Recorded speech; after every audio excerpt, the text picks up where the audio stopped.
Hey, everybody, welcome. Aloha. I'm Natalie, and this is Life After a Cult, the channel where we expose cult nonsense. We laugh at the absurdity, and hopefully, we unbrainwash ourselves in the process. Welcome, everybody. I'm so glad you're here. We have a lot to cover today, some Scientology bombshells. Tom Cruise and John Travolta have a feud. Did you all know that? And there are some juicy details in an article that we're going to look at, a few things that even I never heard about. A former Scientology security guard is basically the person spilling the beans about explosive details about Cruise's elite status, Travolta's jealousy, and the brutal punishments inside this cult.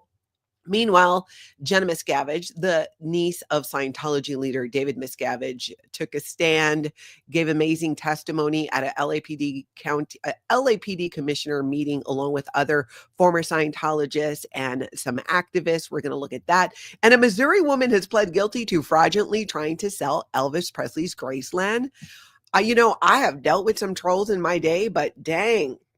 Wait until you hear about this story. We've talked about it a little bit before. Welcome, everybody coming in. Thank you so much for being here. If you could all mosey on over and hit that like button, help us get out some notifications, that would be fabulous. And thank you for those who answered our question of the day. If you have not, it is pinned at the top. Please go ahead. I would love to hear what you think about that. We're going to go over some of those answers in a little bit. Wooly. Aloha. Thank you for being a member for 10 months. Aloha to Nat the mods and all viewers from the UK. Fabulous. We had a fun members only live stream yesterday. I really appreciate the members. If you want to become a member of the channel, which is just another way to support me in the channel here, you can find a link in the description of this video, and Nancy usually shares it throughout as well. Always appreciate all of you, your feedback, and yeah, it's kind of like my little support group is kind of what it's become. But we do have fun. And I love chatting with the members too, because it's where I can talk to the chat more without talking about other topics and stuff. I really enjoy it. It's been nice getting to know people, and especially from all over the world. I get such a kick out of that. Now, let's see. Let's jump into some culty stuff here. Let's talk about this Graceland thing. And this Missouri woman. So a Missouri woman pleads guilty to federal charge in plot to sell Graceland. Yes, you heard that right. We're talking about Elvis Presley's Graceland. This is a crazy story. I'm like, girl, that's like so bold. And she pled guilty. So a Missouri woman pleaded guilty Tuesday to a federal charge accusing her of concocting a brazen plot to defraud Elvis Presley's family by trying to auction off his Graceland mansion and property before a judge halted the mysterious foreclosure sale. During a hearing in front of a Memphis federal judge, Lisa Janine Finley pleaded guilty to a charge of mail fraud related to the scheme. She previously pleaded not guilty to the 2-count indictment, which also includes a count of aggravated identity theft that will now be dropped. So sounds like she got a little bit of a deal. When asked by the judge if Finley was admitting guilt and accepting responsibility, she said yes. Finley will be sentenced on June 18th. She would have faced up to 20 years if convicted, but she is expected to receive less than that under the plea deal. Finley of Kimberling City falsely claimed Presley's daughter borrowed $3.8 million from a bogus private lender and had pledged Graceland as collateral for the loan before her death in January 2023. And we're, of course, talking about Lisa Marie Presley. Prosecutors said when she was charged in August 2024, she then threatened to sell Graceland to the highest bidder if Presley's family didn't pay a $2.85 million settlement, according to authorities.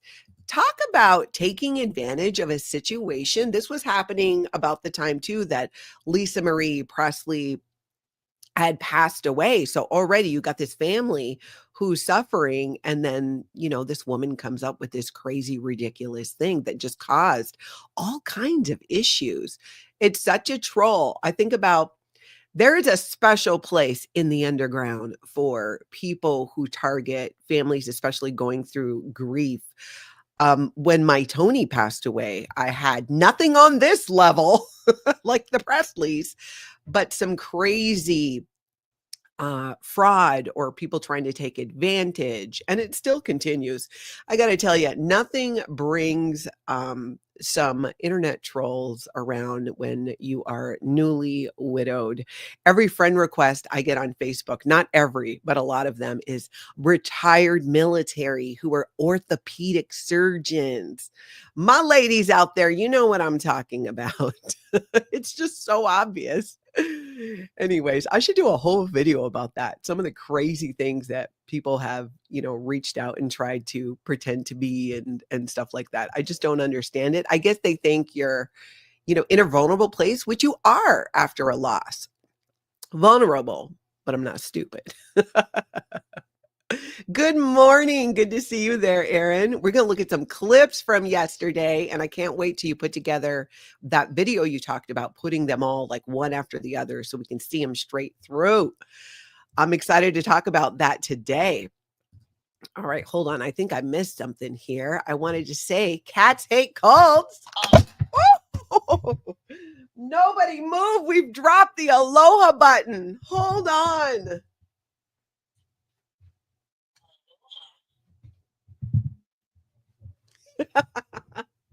Aloha to you, Cats Hate Cult, for being a member for 11 months. I really appreciate that. Let's see. We got a request. Hey, Natalie in chat, can you all join me in wishing my wonderful wife, Carla, a happy birthday? Of course. Let me get the music up. It's Carla, right? Thanks, Nance. My wonderful wife, Carla. Okay, good. Carla. I wanted to make sure I had it right because it's Carla's loving wife, but it's Carla. How exciting. Let's pull up a little bit of birthday music, everybody. Remember, it's Carla. It's long. Happy birthday to you. Carla. Happy birthday to you. Carla. Happy birthday, happy birthday, happy birthday to you. Carla, happy birthday. And I hope you guys are doing lots to celebrate today. Also wanted to say aloha to Julia O'Connell for being a member for 11 months. Good morning, everyone. Aloha Wednesday morning. Be kind. It's free. I love that. Thank you so much. All right. Where were we at? We finished that one story talking about Graceland. Now we need to talk about Joy Villa. We've been talking about her. I brought her up originally as this woman is a Scientologist, and you see her at the Grammys and she wears all these Trump dresses and so on and so on. Well, plot twist, right? We found a video that she had put out on her Instagram saying, no, I'm a Christian. I'm down with Jesus. She did not come out and say, I am not a Scientologist, but pretty much the equivalent. And at first I was a little taken aback because I was like, whoa, it really sounds, it gave a little bit of downplaying her time in Scientology. But then after reflecting and thinking about this, I'm like, you know what? You do what you got to do. I got some, a success story of hers pulled up. I put some images on the community page on Life After a Cult, where she had gotten some certificates in Scientology.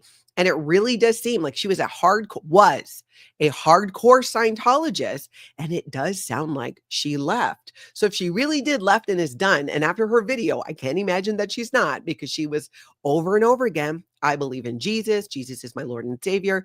Those are not things that when you reach a certain point on Scientology's bridge to total freedom that you get to do or say. And we took a look at the other day some services she had done in Scientology, and it showed that she had gotten through her operating Thetan preparations, which means she was preparing to do those operating Thetan levels and learn all about Xenu. But there were things interjected that, from a former Scientology perspective, my speculation based on what I've seen is it looks like they were trying to handle her, and girl was not being handled. I want to show you, let's see, what's the first one here? I want to show you the success stories just so you understand like how much of a Scientologist she really was. And for Scientology, her walking away and publicly, that is a suppressive act. Can I even read this like this? Hold on a second. I've just attested to my operating Thetan preps at St. Hill. So she went to England for that. That's interesting. The journey has taken me 3 years, over 3 continents, and about X amount of bull baits. I went clear in November 2016 at Celebrity Center International, then started my operating Thetan preps at the Advanced Organization of Los Angeles. After doing Superpower, which is, the one you do at Flag, Cause Resurgence, and L11. Now, these are very expensive services in Scientology. My massive career wins came in like crazy. I became a bona fide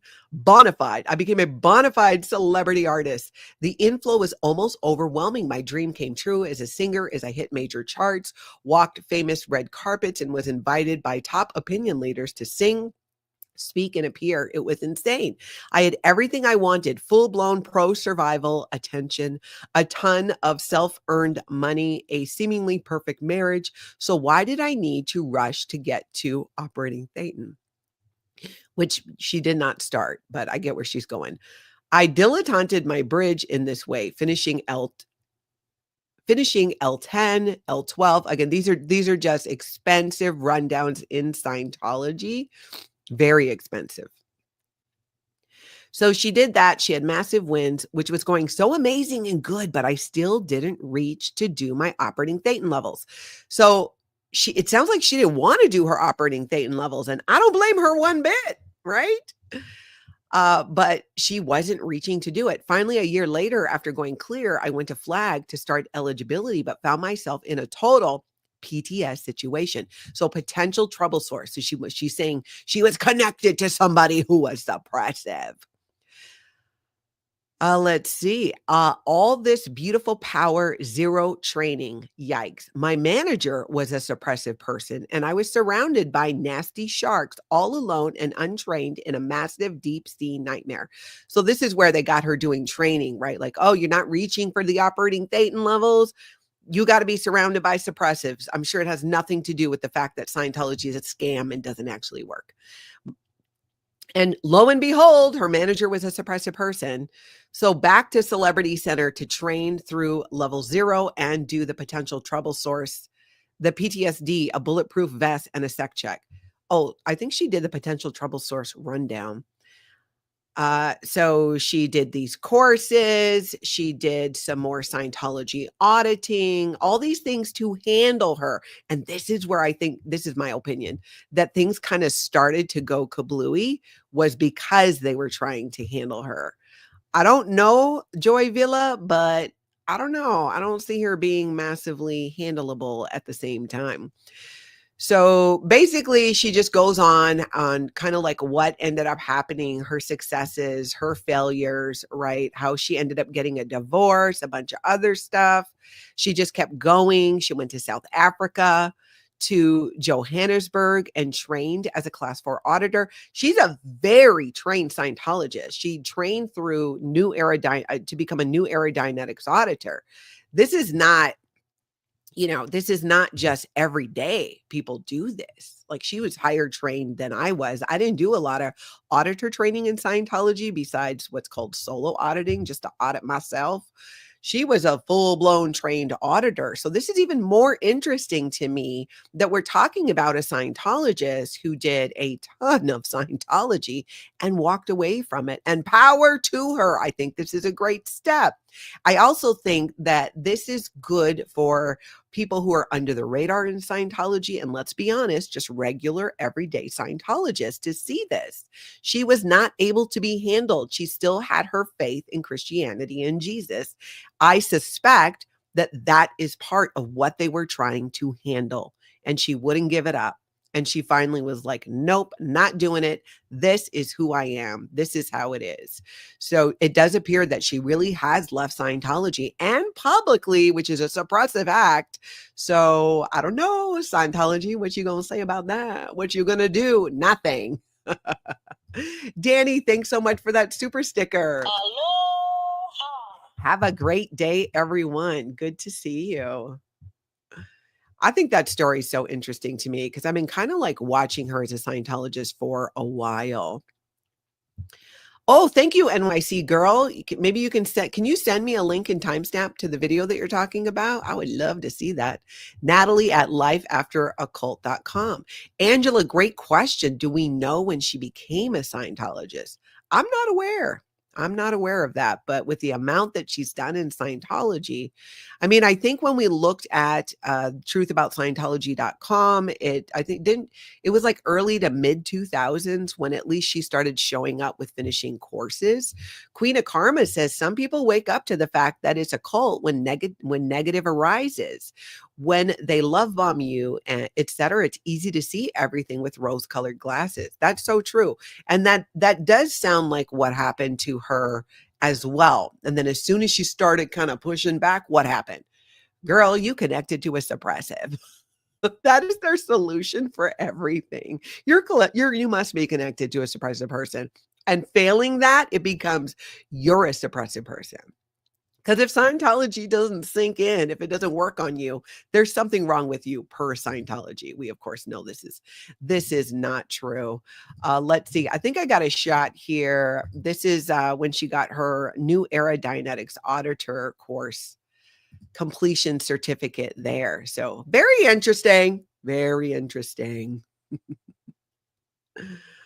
Let's see. Okay, now let's move on and talk about the LAPD commissioners meeting that happened yesterday in Los Angeles. We're going to take a look at a clip of Jenna Miscavige, who got up to share and gave a very impactful statement. All of them were impactful. Take a look at this. We're going to look at a clip. This is from Growing Up in Scientology.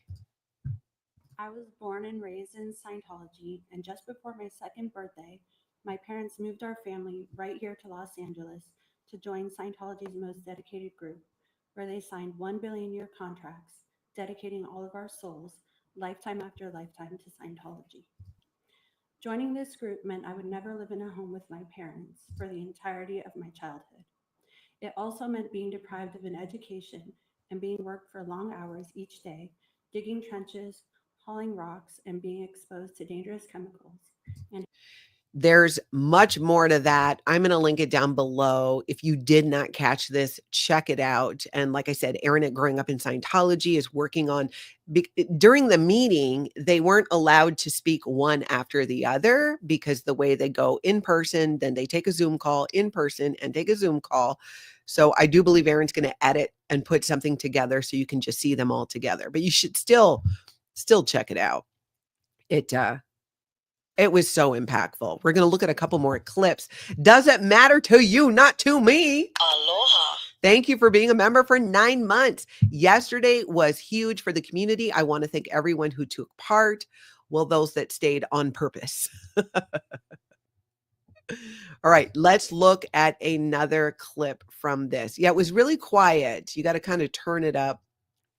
Farrell Cheryl says, I was bawling. I know, I've read Jenna's book. I know her personally. I, have heard her speak multiple times and watch her content, and it just hits. Her story is very impactful, and I'm glad she was able to be there and do that. Sandy McKenna, Jenna was so well-spoken, so poised, very emotional and impactful statement. I agree. Angela says, I love Jenna. Yes. Professor Furberger, way to go, Jenna.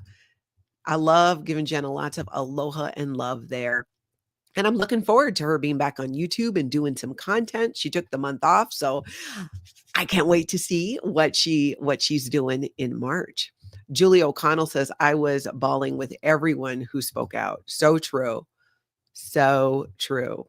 Now let's take a look at, let's see, literally Serge was there as well. And he read, for it to really make sense, you have to watch the whole thing. I'm going to only share a snippet of it. It was a statement, like a letter, information that the LAPD has, where there was a situation where a Scientologist was accused of an inappropriate incident with a child. And rather than reporting that person, it was very much handled Scientology style. And well, if you do it one more time, then we're going to go to the police, by the person who wrote this statement, this letter that literally Serge is reading. So hopefully that'll make sense. When you listen to the whole thing, it's more in context. But let's just take a look at a little bit of it. Lawyers Ventura, just another incident. The whole title industry knows that we are Scientologists, and you have done a lot to damage our good opinion they had of us. What you did in regards to my daughter, she's totally capable of handling by herself. What is unspeakable is your action in regards to my 7-year-old family member. So I'm going to link that down below. You have to see the whole thing to really give it the context and I think the importance that it really deserves. And I'm sure that Aaron at Growing Up in Scientology is going to talk about this some more. I know he did a little bit already on why they were there. And this was very intentional. Hunter Bay. Aloha. Thank you so much for becoming a member of the channel. Aloha to you. Queen of Karma, how heartbreaking, truly. When you hear that story, it's going to break your heart, but I'm not going to lie. It's going to enrage you at the same time. It's a classic example of what often happens in Scientology and other high control groups where SA, especially involving children, gets covered up. It is what they do. Northern Girl says the unity they demonstrated was nothing short of incredible. Sandy McKenna says, such passion, so much gut-wrenching emotion. Can't imagine this didn't move the city commission. I agree. Let's take a look at a clip from Aaron at Growing Up in Scientology when he got up and spoke. We're just going to look at a bit of it. And again, check out the whole thing.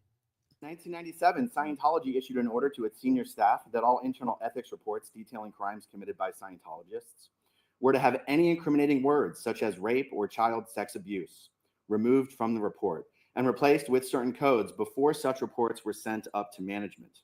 This is according to former high-ranking Sea Org member Claire Headley, who testified under oath as an expert witness in Scientology at the Danny Masterson rape trial just over 1 year ago. When the DDA asked Claire Headley under oath, quote, if a person were to report another member for a crime such as rape, is there any policy or direction that ethics officer would take in writing that report? Claire Headley answered, yes. In 1997, an order was issued where terms of a sensitive nature, such as rape and sexual assault, were no longer to be written in reports because copies of those reports go to RTC and OSA, which are two senior high-level Scientology organizations. And they would use a code to remove those terms from the reports. Now, we've talked about this. You've probably heard about this, where Scientology and the Sea organization basically put out a policy that said, hey, don't be using words like R and SA. Let's call it something else. And because you changed the terminology, Scientology, does not mean that it didn't happen. But that's what they try to do. That's what they try to do, to have this idea of like, well, you know, if it's called something else, it didn't happen. We got to wake up the Office of Special Affairs, because I feel like I should have woken them up before that just to make sure they saw it. David Miscavige, wake up your people. Office of Special Affairs. Rise and shine, my lovelies. Oh, look at them holding hands. Woo. Okay. Now, it's a lot to process. And being that your statistic is negative inches of press, maybe it's now minutes. I don't know. I don't know how you count YouTube at all. But you need to be aware of what we've been talking about. And I know it's Wednesday. You're like, oh my God, it's like Thursday before 2 is coming up. And here are these people sharing all this horrific stuff about Scientology. Well, if the shoe fits, you know what I'm saying. Exactly. In Carnosol, they call it out 2D. The second dynamic in Scientology is sex, family, children. There are multiple forms. Now, out 2D doesn't only mean SA. It also, covers that family dynamic. But the way it's being used in this report is to cover up for SA and call it something else. I'm glad you like it, Karen. Yeah, I just love giving him a really good toss. A really good toss. I do. All right, where am I? Oh my gosh. there's something I cannot wait till we can talk about the Tom Cruise, John Travolta feud and the crazy stuff that came out of that. But first, I want to take a little look at, there's this video from Storied, how cults use language to control. They touch on Scientology, but this really, the whole video, if you guys are interested, I'm gonna link it down below. I thought was super informative and really bring home the point of the language, coming up with your own jargon and language and how that's used by high control groups to control other people. Case in point, let's change SA and Ring to just out 2D. You're changing the terminology. You're calling it something else. That's not what it is. And this is such a great example of how that works when you change the language like that. Let's take a look at this clip. And the jargon of Scientology can quite literally fill a 300-page dictionary, which members were forced to study for hours on end. A 2020 study by researchers from Columbia University and USC examined the relationship between jargon and self-perception. They analyzed the writings of a broad spectrum of graduate students and found that the lower the ranking of the university the student attended, the higher the frequency of unnecessary jargon. Students from high-status schools tended to communicate more simply and clearly. They also invited business school students to pitch ideas to a panel of experts, Shark Tank style, but manipulated their feelings of status beforehand. Some were told that their competitors were successful entrepreneurs, while others were told they were competing against high school kids. Those that had been made to feel inferior were more likely to use jargon in their pitches. The researchers concluded that jargon can function as a kind of linguistic conspicuous consumption, advertising a higher status using words. That is so Scientology, my former Scientologist. I know you can back me up, and many of you never in, but all in on ending this cult. Also, it's a whole new language in Scientology. It's like a different language for many of us after leaving, and for years to come, we have to learn the proper, that was my speaker shutting off. We have to learn the proper words or descriptions for especially things around the field of mental health, because Scientology came up with their own terminology and changed the definition of words. Like, it's not, you might think, oh, being open-minded is a great thing. Not in Scientology. No, you're going to get security checked for that. You are. Reprise 53, isn't 2D no longer sex and family, but creativity? I guess that's supposed to mean creating your post as a Scientologist. All roads lead to only one place. Yes, that is something that was being really pushed. I remember that really, well, don't be like so distracted by your family and want to spend time with your kids, because the second dynamic, L. Ron Hubbard also said, is about creativity. So you can express that energy in other ways that don't take away your time and money from the cult. That's totally how I see it. Carla's loving wife. Excellent presentation from all the former Scientologists. Powerful, honest, factual, and needed. You know, everyone in the Office of Special Affairs and David Miscavige were so upset they needed to run to the bathroom. Could very well be. Absolutely. Becky says, this is why I don't Scientology terminology when I'm trying to inform. Great idea. Great idea. It's Just Me, Blown for Good, did a great podcast on Scientology vocabulary this past week. Oh, wow. I did not know that. It is a thing. It is a thing in other cults, in high control groups. Like, you know, my experience, of course, is in Scientology, but the more I learn about other ones, I'm like, dang.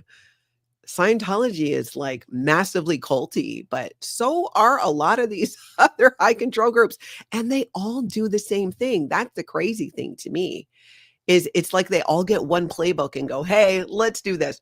It's like they try to see who can be more culty, right? Was it Jim Jones? No, L. Ron Hubbard was like, hold my beer. Absolutely not. They just want to outdo each other every time. Hey, Kelly, Wisconsin, aloha to you. It's truly embarrassing when you look at it and you start learning this, when you leave Scientology and you learn what the right terms are. It's just like, whoa, the brainwashing and the mind control becomes so much more obvious. I know it did for me. I was just like, It's so damaging. Buckled up buttercup, when I talk to my sister about what I've listened to from you guys on YouTube, I have to stop and explain words to her, even though I was never a Scientologist and don't think I'm using them. Yes, this is what I'm talking about.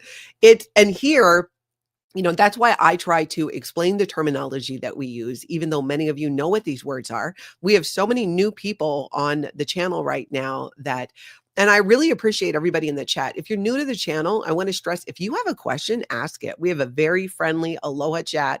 And if somebody is not friendly in aloha, they get the boot. So if you have questions, ask them. If I don't get to it, I bet somebody else in the chat will have an answer. And there are no dumb questions. I want you to feel welcomed.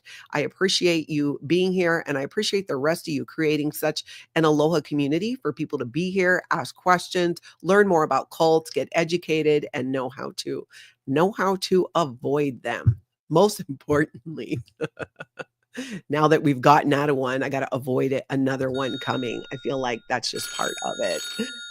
Oh, my allergies are acting up, but I got to get the phone. Life After a Cult. This is Natalie. Uh-huh. Sure. Yeah. No, we're here to help people escape from cults. How can I help you? What? Tom Cruise. The Tom Cruise. Or is this just some Scientologist named Tom Cruise who had to change their name because David Miscavige said it would help their statistics? Oh, the Tom Cruise. Right. So what brings you to the Life After a Cult hotline? Wait, did you finally realize Scientology is a pyramid scheme with e-meters? No? All right. Oh, you're calling because Aaron Smith-Levin is using a cardboard cutout of you at the protest in Clearwater. Okay. Hold on. Let me get this straight. You're mad at a piece of cardboard. Tom, do you need help? Has Scientology finally broken you? Are you having a full-blown celebrity meltdown over a stationary object? Uh-huh. I get it. Okay. You feel this is an unauthorized use of your image. Ah. But does that same energy apply to Scientology using your face to recruit people into a tax-exempt cult? Or does that part not count? Yeah, something to think about. Wait, let me guess. David Miscavige told you to call me, didn't he? Was it a direct order, or did he just yell, "Handle this," at you while throwing a shoe? Oh, he said Aaron's cutout could threaten Scientology's survival. Tom, buddy, a flat, lifeless version of you standing still isn't the biggest problem in Scientology. It's not even in the top 10. Also, I hate to break it to you, but the cutout probably has more independent thought than most current members. Oh, so now you're threatening to sue for what exactly?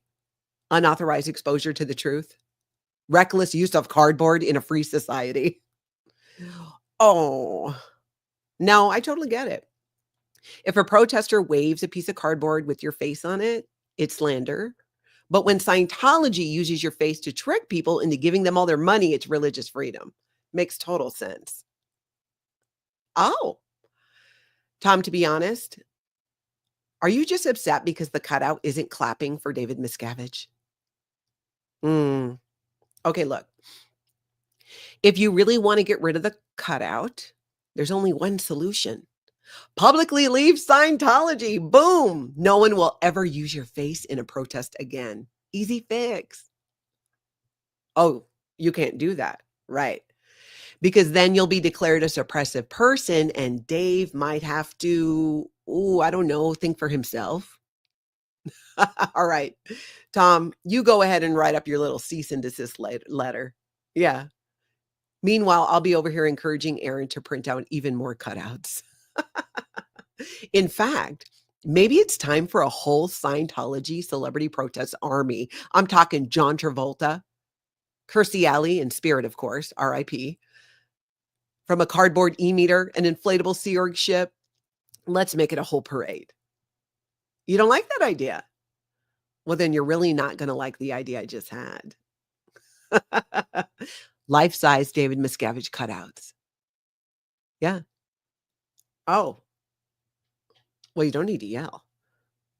All right. Well, you sound busy. I'll let you go. Well, you tell Dave I said hi if you can find him. Oh, oh, gotta love it. I'm here to help no matter who it is. You know what I'm saying? So odd that he would get so upset over something like that. I do think we need a lot more cardboard cutouts. I really do. Skyfire says, I like cardboard Tom Cruise more. Asen says, no wonder Tom feels threatened by the cardboard cutout. Tom himself is also flat and lifeless. Buckle the Buttercup. Wow, we all going to get cutouts if they can destroy Scientology. Easy. Julie O'Connell says, Tom, what did you draw in for you being, what did you pull in for being mad at a cardboard cutout? Northern Girl says, a flat, lifeless version is no different than the real version.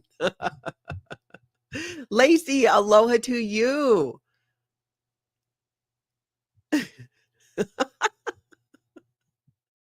Oh my gosh, you guys are hilarious. Little Valley Crafts, thanks for being here. Been watching for a long time, but first time commenting. Aloha and welcome. I'm so glad that you're here and jumping in and participating. If you're on the replay, jump in those comments too. I want to hear from you. That's right, Sandy, Captain Cardboard. Okay, back on topic here.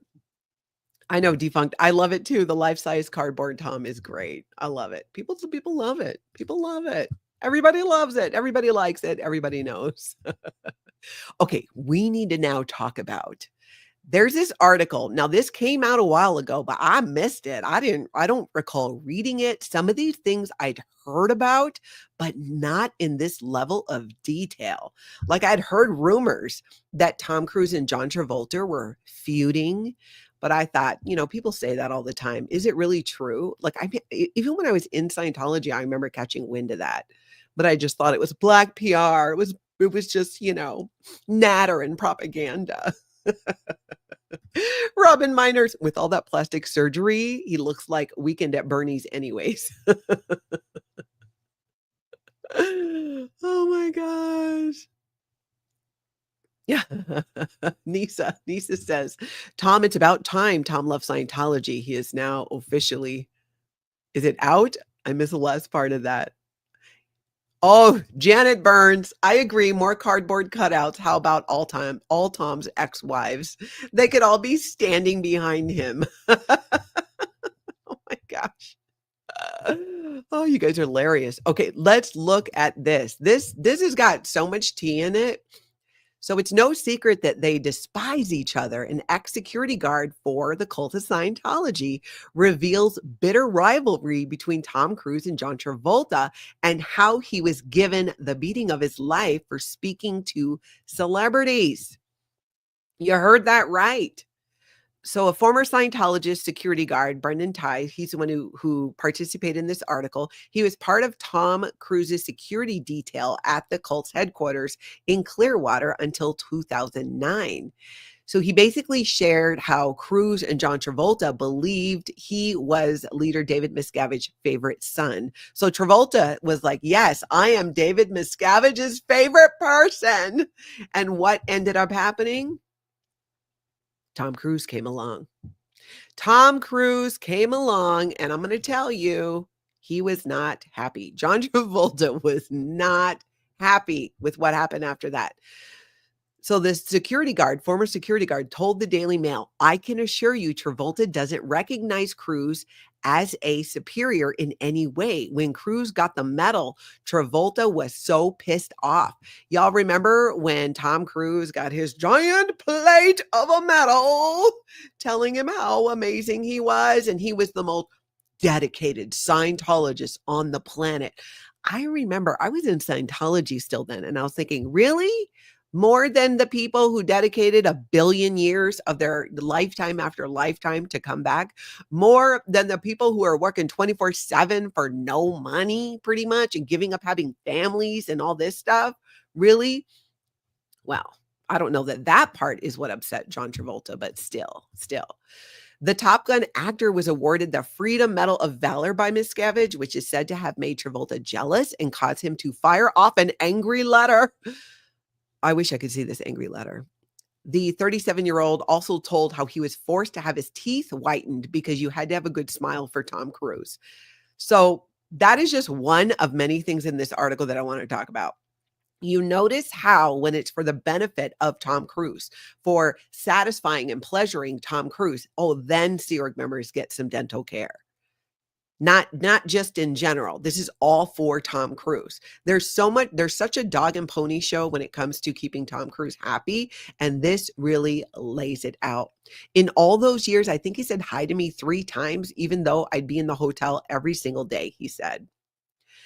A former security guard for the cult of Scientology has revealed the behind-the-scenes rivalry between these two, right? A Scientologist for 30 years, he's given the Daily Mail his experiences and observations about the celebrity culture within the cult. And now it says church, but I'm saying cult because, I can only say church when it comes to Scientology so many times. So he shares his observations about the culture within the cult and the Travolta Cruise rivalry as they furiously vied for the official number 2 position under leader David Miscavige. So he told the Daily Mail, Cruise is the only celeb with a direct line to Miscavige. Travolta and Kirstie don't have that. That, of course, was when Kirstie Alley was alive. Travolta doesn't get anything for free. No one's giving him absurd gifts like an airplane hangar, custom-made bikes, or over-the-top favors. But with Tom Cruise, that was the case over and over and over again. Defunct exactly. Why would he ever leave? Everything was about keeping Tom Cruise happy. Kaladesi, thank you so much. Yeah, these are some pretty good readers. I'm rotating through a couple of them. I'm still laughing at your comments about the cutout. Okay, don't distract me. So Travolta doesn't get anything for free, no special treatment. Before Cruise came along, Travolta felt like he was the favorite son of David Miscavige, right? Here they were back when they were a little more buddy-buddy, I guess, right? Before the rivalry really started. Best frenemies, as they're being called. It's no secret that Cruise and Travolta despised each other. Travolta wasn't invited to Cruise's wedding with Katie Holmes. It told me everything. I can assure you, Travolta doesn't recognize Cruise as a superior in any way. When Cruise got that medal, Travolta was pissed off. What do you guys think about that? Because it's, of course, John Travolta publicly didn't say anything because what is he going to say? But didn't it seem, if you've been following Scientology or you're a former Scientologist, do you remember about that time when Tom Cruise got that medal? Didn't it seem like after that, Travolta started pulling more away? Like he wasn't doing as much for Scientology? Not completely, but it seemed to me like he was doing more before. And now it makes sense that this was probably why. The closest person Miscavige had ever said that about before was Travolta. He was told by Miscavige that he was the most dedicated Scientologist, had introduced more members than anyone, so it was like getting his title stripped. He was jealous. Travolta dictated a scathing letter to his chauffeur. I'm just imagining this. Is he sitting in the back and say this?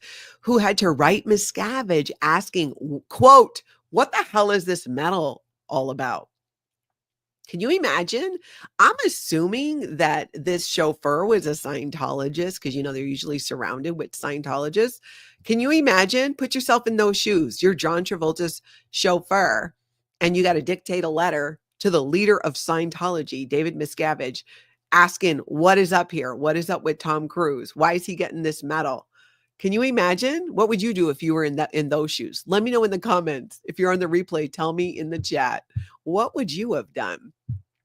DailyMail.com sought comment from Cruise and Travolta's reps, but did not receive a response. The cult claims that Daily Mail's report repeats unsubstantiated claims by an apostate who has a personal axe to grind. Ty, 37, along with his sister Natalie, 36, were born into the cult through his mother, who's still a high-ranking Scientology staff member, and father Kevin Ty, who is an, oh my gosh, how did I not put two and two? Is this the same? Hey, help me out, my former Scientology people. Kevin Ty, wasn't he a field staff member? That's Brandon's dad? Wasn't he in Orange County? If this is the same Kevin Ty, Brandon's dad taught me how to drive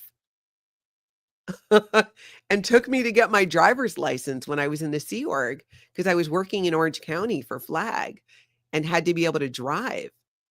I mean, it's a small world in Scientology. It has to be the same. Let's see. It was an unconventional lifestyle, which meant Ty traveled around the U.S. wherever his mother's church duties took her. He even had to join his mother when she was sent to the Rehabilitation Project or Rehabilitation Task Force, it says, but it's the Rehabilitation Project Force, a Scientology prison for a supposed crime against Scientology. They were forced to live with at least 50 people, mothers and children, in one single apartment in the most disgusting block Scientology could ever own. Remarkably, I can read and write. Some people were illiterate. And we've heard that too, of people growing up in the Sea organization and not getting a proper education. Yeah, Karen, that pic shows how much Tom Cruise towers over David Miscavige. I don't know. I mean, I'm assuming. You got to wonder too, with like, what did David Miscavige think about that? The gripping handshake. So, this was back in better days when they were all hanging together, all together. And now there's all this beef and strife. And, I guess in ways, I mean, are we really surprised? It's Scientology and human nature that there would be division, that there would be jealousy. In 93, at 12 years old, so this is Brendan, the security guard here. He signed a billion-year contract with the Sea Organization, the organization for the most dedicated staff, except Tom Cruise, who signed their life away to the cult and endure 18-hour days of hard labor and studying. Before he turned 16, he was working in construction at the Los Angeles headquarters on Sunset Boulevard, using heavy machinery, high scaffolding, and breaking every health regulation around with zero training. And again, we have heard this multiple times. Like a lot of Sea Org members, they lived in fear of the strict rules. And sure enough, Ty broke one when he was caught making out with a girl as a teen. Again, that's the big crime.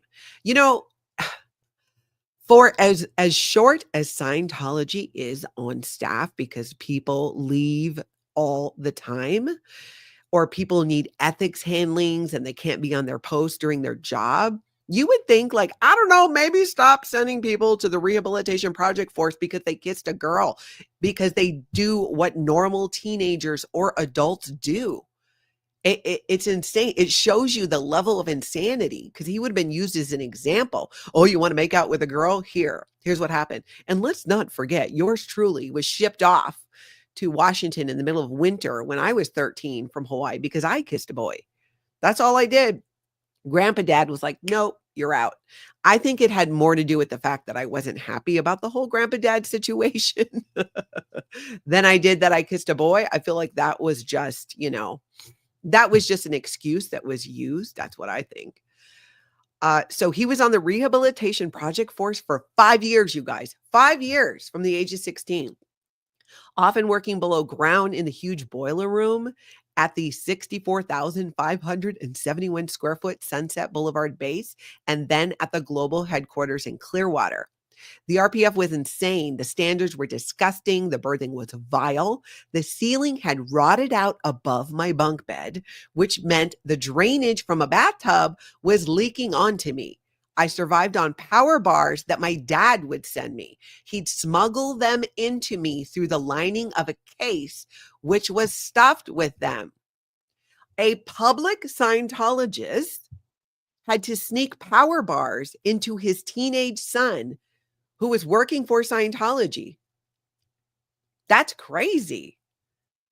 That's just crazy. And I've heard this before.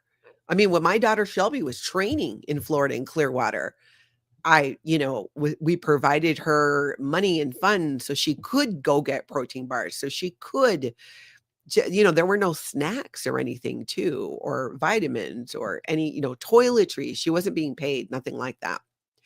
He says, I had to constantly clean asbestos and pipes damaged in the boiler room situated in the tunnels underneath the LA headquarters. There were 3 boilers the size of 2-story houses, then 5 or 6 smaller ones, all completely wrapped in asbestos.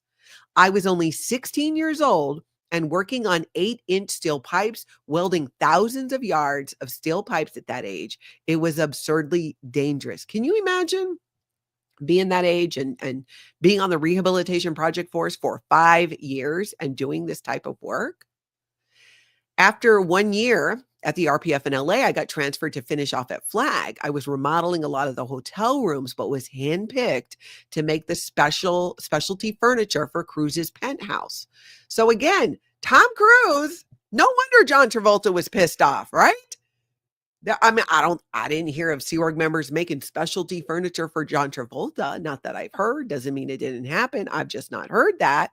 But here, Tom Cruise is getting specialty furniture made for him by minors on the rehabilitation project force, being punished for what? For kissing a girlfriend too. Just that. That was the crime.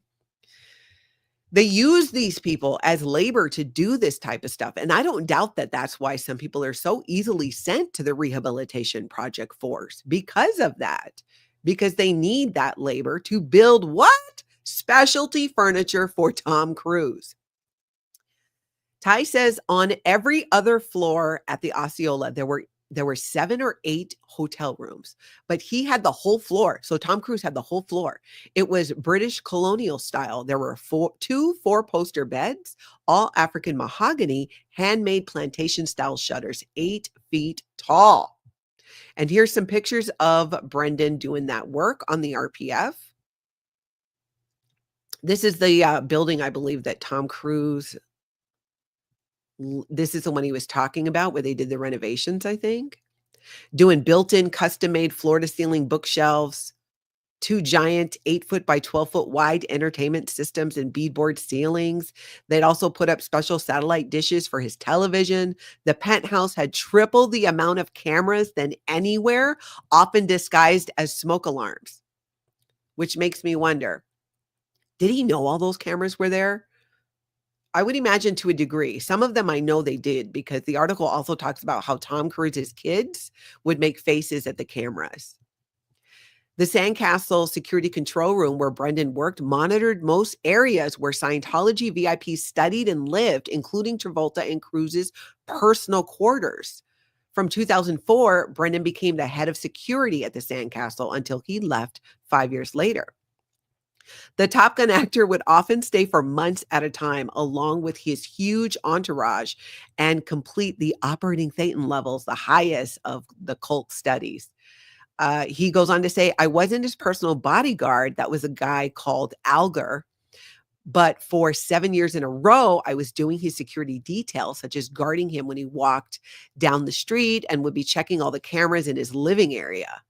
So they were checking these cameras in his living area. I gotta, wonder how many, if Tom Cruise really knew how many cameras there were.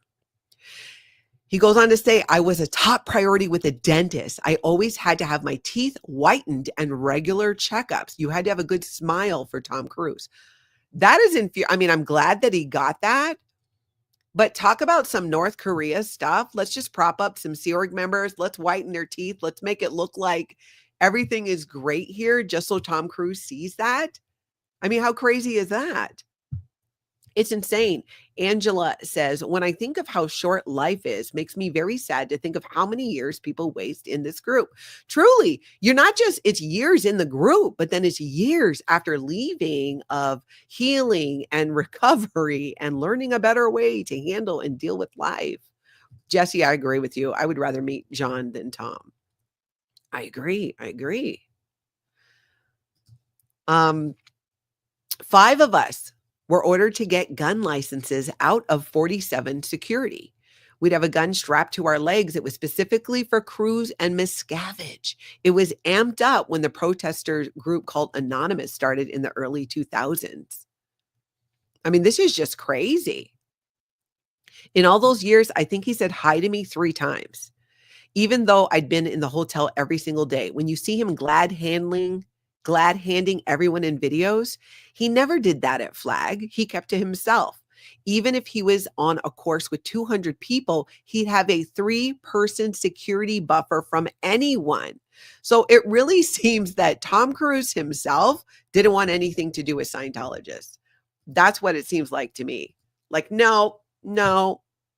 I need a 3-person buffer here. Keep your distance. Don't look at Tom Cruise in the course room. Do not make eye contact. Arkansas Flamingo, I agree. Tom Cruise is such a snob. Queen of Karma says, I think he's a huge narc. I think he thinks he's better than everyone else. Yeah, I think so. I think he does think that he is better than everyone else. There is much more to that article, but I got to get out of here. So I'm going to link it down below. It's so juicy. There's so much in there. Like I said, certain things we've heard, but this really verifies it. So if you're not familiar, check it out, read it. Julia says Tom is a jerk. Yeah, do check it out, you guys. I got to get out of here. Hit that like, check your subscribe button. And if you want to get notifications, if you click on subscribe, there's a notification bell. If you click on all, you'll get more notifications when I go live. So hopefully you guys can. I've been doing that on other channels and I have been getting more of the notifications. So I'm like, oh my gosh, maybe it's working. Thank you guys for being here. Aloha. I will talk to you again soon. And I hope y'all get out and have an amazing cult-free day.